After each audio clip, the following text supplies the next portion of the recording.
Nako, eto na mga sangay, mayroon pong balitang-balita ngayon. Huli daw po ang kilalagyan ngayon nitong si Saldico.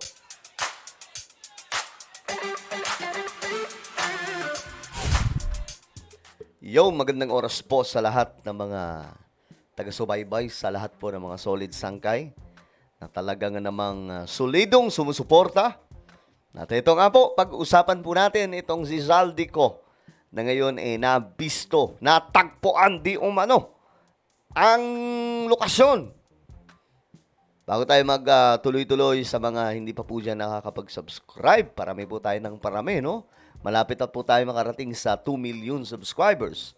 Kaya naman, gustong bang mapabilang sa dumaraming mga solid sangkay? Makikita nyo po ngayon yung subscribe button sa baba ng video na to. I-click nyo lamang po yung subscribe, i-click ang bell, at i-click nyo po yung all. Sa mga nanonood naman po sa Facebook, syempre, i-follow nyo po yung ating Facebook page. Okay, ito. Mga sangkay, tingnan po natin. Ay, nako. Ayon sa report, tirahan di umano ni Saldico natukoy na. Tingnan po natin. Natunton ng Billionaire News Channel ang sinasabing nabiling bahay ni Ako Bicol Party List Representative Saldico sa Paris, France. Sino daw nakatuntun? Wait lang. Tingnan natin. Natunton ng Billionaire News Channel ang Pambihira. Bilyonaryo na naman. Ibang klase talaga yung mga researcher ng Billionaire News, ha? Ba't ganun? May mga ano ba kayo? May kapit ba kayo sa CIA at sa mamira? Hindi, mga galing po talaga maghanap to ng impormasyon eh. sinasabing nabiling bahay ni Ako Bicol Party List Representative Saldico sa Paris, France. Aha. Ang detalye sa exclusive Agenda Weekend Report ng ating Europe correspondent Dick Villanueva. Pasok. Mula sa Hague, bumiyahe sa Paris si Attorney Trixie Cruz sa Angeles, bunsod na rin ang imbitasyon ng kanyang mga followers. Mainit naman siyang sinalubong ng mga kababayan na karamihan ay Duterte supporter. Dito natanong ang dating opisyal tungkol sa talamak na korupsyon sa Pilipinas at pagbibitiw ni Baguio City Mayor Benjamin Magalong bilang Special Advisor to the Independent Commission for Infrastructure. So, biglang nagpa-imbestiga ngayon si Presidente. Supposedly, after may kinonduct sila na inspection. So, biglang nagpaaral si PBBM na grupo ng mga abogado niya kung mayroong conflict of interest si Mayor Magalong. So, ibig sabihin, pinaiimbestigahan ni BBM yung investigador niya. So, nakaka-insulto na yun kasi in-appoint na niya tapos pinagdududahan siya kung mayroon conflict of interest. Okay, ang basa ko naman doon, mga sangkay, kay Mayor Magalong, di ba nag-resign nga po siya kaagad after po niyang marinig mula po sa Malacanang na titingnan, iimbestigahan kung mayroon pong conflict of interest si Mayor Magalong. Ang basa ko doon, mga sangkay, actually, wala naman po talagang malalim na problema, no? Tinitingnan lang po talaga kasi kung pwede bang ma-appoint sa isang trabaho mula po sa Malacanang ang isang opisyal na na-elect at ngayon isa pa pong mayor. So, yun po yung mga sangkay kasi 'di ba nga po sa ligang batas, bawal po 'yun eh. Halimbawa, ganito lang, gobernador ka o di kaya congressman ka, tapos i-appoint kang bilang isang DILG secretary, hindi po pwede 'yun. Kailangan mo muna mag-resign. So 'yun po yung basa ko na pinaiimbestigahan. Wala pong malalim na parang may issue.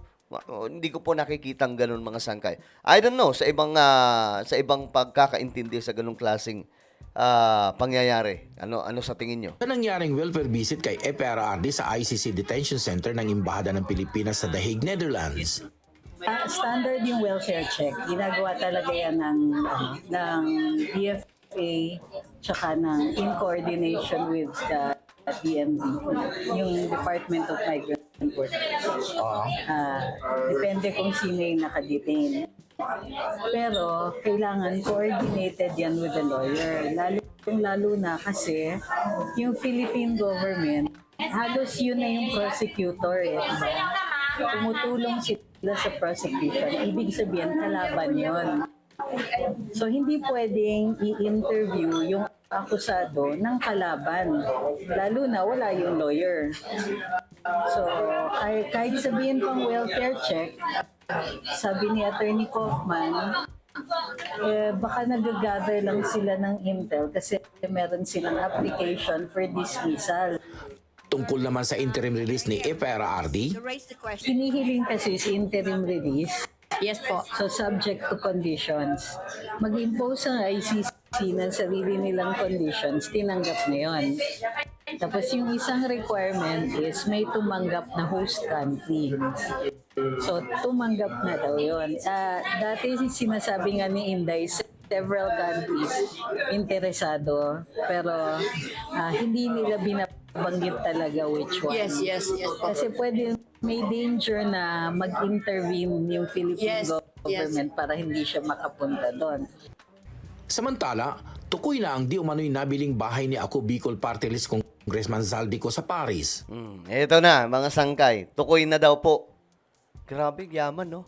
Nakabili ng bahay sa Paris. Ang lupit, mga sangkay. Isipin niyo yan, mga politiko. Magkano lang yung sahod ng mga politician? Ito, pinakita ko na to, mga sangkay. Pinakita ko na to. Pakita ko ulit kung magkano lang yung sahod ng mga politikong ito. Tapos, sumasahod ng sandamakmak.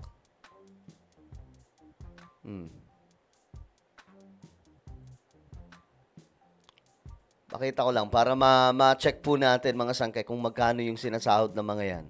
Tapos, magtaka ka, bakit ganun kaya yaman? Ba't ganun kagrabe yung mga ari-arian nila, mga sangkay? Oh, eto guys, tingnan po ninyo. Ayan o. Senate President, 398,000 pesos.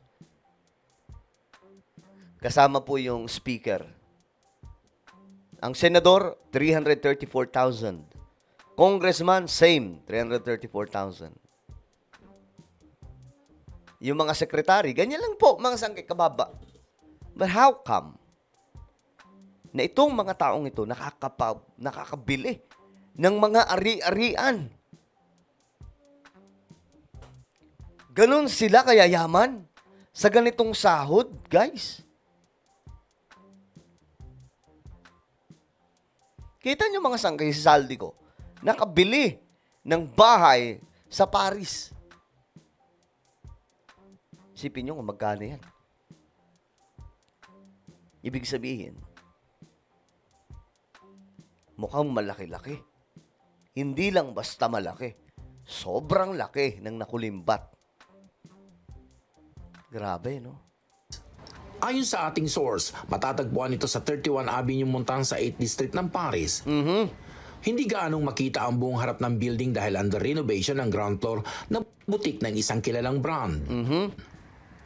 Ang nasabing avenue ay kilalang pasyalan ng mga turista dahil sa mga sikat na brands. Dito nakatira ang mga kilala at mayayamang personalidad tulad ng royal family, politician at celebrities. Oh, ang lupet, mga sangkay. Diyan din po siya nakatira. Di po ba? Yaman. Di ba? Ganun po siya kayaman, mga sangkay. Saan nanggaling ang pera? Alam na.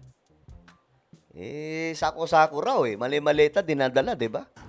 Nasa tapat din ng 31 Avenue Montan ang butik ng world's most valuable luxury brand. Nasa dulo ng Avenue Montan ay ang panoramic view ng iconic Eiffel Tower na isang kanto lang ang pagitan sa Avenue George V na matatagpuan naman ang luxurious 4-star hotel na madalas tuluyan din ng pamilya ni Zaldico at ang kanyang mga bisita. Grabe, no? Kaya alam nyo, isa sa pwedeng gawin sa mga ito, mga sangkay, talagang parusahan ng parusa na hindi pa nararanasan ng tao, mga sangkay na nagkakasala o nahuhusgahan. Grabe, no? Ang lala ng kanilang ginawa sa bansa natin. Hindi lang isang tao ang pinagnakawan nila, buong Pilipinas, buong mga Pilipino. Lahat tayo, kahit DDS ka pa, kahit Marcos loyalist ka pa, lahat tayo ninakawan ng mga ito. Paano na lang kung hindi si BBM nagsalita, di ba? What if? Di, wala, mga sangkay. Bye-bye, thank you na lang, parang ganun. Para tayo ngayong mga sangkay, ang-anga. Wala pang linaw kung nasa Paris si Zaldico matapos lumutang ang isang flight detail na siya ay nasa Spain kasama ang kanyang pamilya. Una na rin naglabas ng pahayag si Ko nitong nakaraang linggo na handa siyang umuwi para harapin ang mga ibinibintang na isyu sa kanya. Para sa Well, grabe, no? Nakakalula itong mga nadidiscover natin. Biruin nyo, ang dali lang para sa kanila na bumili ng property sa ibang bansa. Itong mga ito, matataas pa po yung sinasahod ng mga artista eh, 'di ba? Tingnan niyo mga sangkay, yan lang po yung mga artista, halos hindi po ito nangalahati. Kahit ang bira. Alam niyo, kailangan na po itong matapos, kailangan maraming mapakulong. Kailangan dito maraming mapanagot. 'Di ba? Mga sangkay, kahit pa po sila ay makakapangyarihan, kailangan po ipadlock itong mga ito. Dahil kung hindi po magagawa ito ni PBBM, mga sangkay, magmumukha po siyang inutil dito. 'Di ba? Well, ano po ang inyong opinion? Comment down below. Meron po tayong YouTube channel, Sangkay Revelation. Hanapin niyo po ito ngayon sa YouTube. Kapag nakita niyo na, i-click niyo po yung subscribe, i-click ang bell, at i-click niyo po yung all. Ako na po ay magpapaalam. Mag-iingat pong lahat. God bless everyone.